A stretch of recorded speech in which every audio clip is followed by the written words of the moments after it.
কিন্তু এই বিশ্বাস ছিল যে আপনি আর 10 জন না।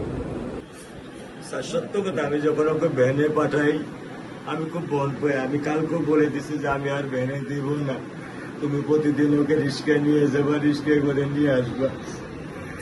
আমি ক্লান্ত স্যার। 10 বছর বয়স থেকে স্যার অবহেলা পেতে পেতে পেতে পেতে স্যার আমি আর নিতে পারতেছি না স্যার। আল্লাহ আমার ভাগ্যে দিছে, আমি কি করতেছি।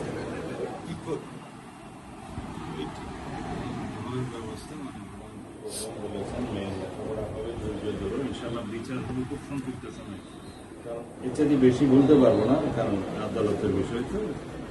আমরা চার্জশিট দেবো ইনশাআল্লাহ এই 24 ঘন্টার মধ্যে।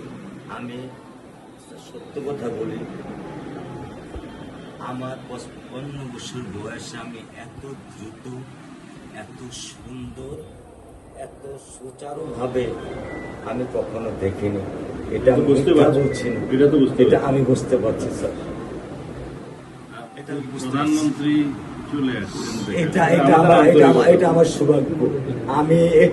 আমি সত্যিকার ভাবে স্যার আমি বলি, আমি এটা স্যার প্রত্যাশা করিনি যে আপনার মতো মানুষ আমার এই 10,000 টাকার একটা ফ্ল্যাটে স্যার আপনি পা রাখবেন। কিন্তু এই বিশ্বাস ছিল যে আপনি আর 10 জন না।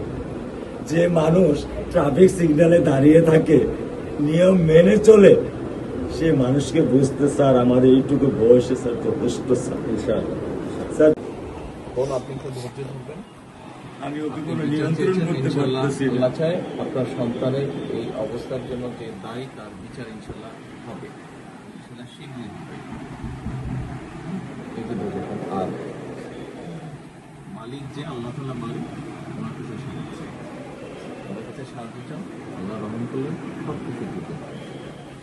মানুষ হিসেবে আমাদের যেটা করার আমরা স্যার